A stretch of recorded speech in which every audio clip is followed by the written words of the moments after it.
The US isn't the only country shifting to the right. Germany's conservative resurgence is now in full swing, with Friedrich Merz poised to take the reins. Exit polls indicate a decisive victory for Merz, leader of the centre-right Christian Democratic Union, positioning him as Germany's next Chancellor.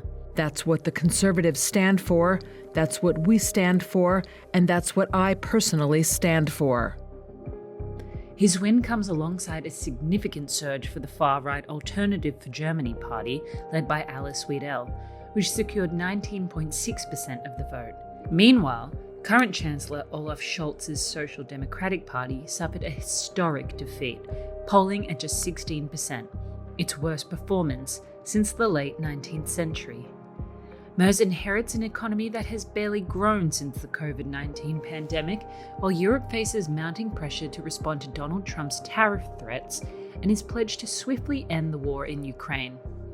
The US has hinted at preferring an AfD-included coalition, with Elon Musk, who advises Trump, publicly urging Germans to support the far-right party. I'm very excited for the AfD, and I think you're really the best hope for Germany. So what does Merz's victory mean for Germany, Europe, and the world? Merz is a hobby pilot raised in the rolling hills of North Rhine-Westphalia. The 69-year-old devout Roman Catholic stands at an imposing 6'6". He first entered politics in 1989 as a member of the European Parliament before stepping away for a decade-long stint in the private sector. Despite his financial success, Merz insists he belongs to the upper middle class, a claim critics see as evidence of being out of touch with everyday voters. Yet his lifelong ambition of becoming Chancellor has now been realised. Merz's pledge to return Germany to its conservative roots, promising to ease business regulations, strengthen the country's defence industry, and take a hard stance on migration. Among his most controversial proposals, closing Germany's borders to undocumented migrants, even those seeking asylum, and detaining those awaiting deportation. Just days before the election, he warned that Europe must prepare to defend itself without US support, calling for large-scale investments in Germany's defence sector.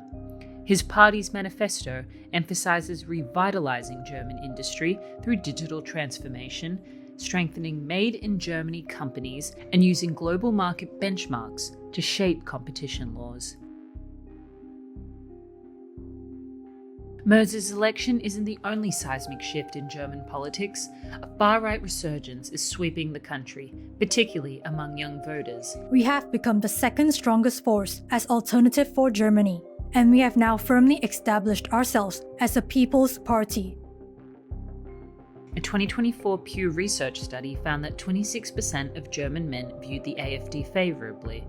In the European Parliament elections that same year, AfD support among voters under 24 soared to 16%, an 11-point increase from 2019. AfD has also dominated TikTok, amassing 539,000 followers on its parliamentary account, 5 times more than the SPD. The party's growing online influence has drawn attention from global political figures, including US Vice President J.D. Vance, who recently met with AfD leader Alice Weidel during a visit to Europe. Despite its increasing popularity, the AfD remains highly controversial. The party has faced widespread criticism for anti-Semitic, xenophobic, and nationalist rhetoric. Some elements have even flirted with Holocaust denial, while its members frequently target minorities, particularly Muslims, immigrants, and refugees. As polls confirm the CDU's dominant performance, cheers erupted at the party's headquarters. Outside, however, a small group of protesters gathered, voicing opposition to Merz's hardline immigration policies.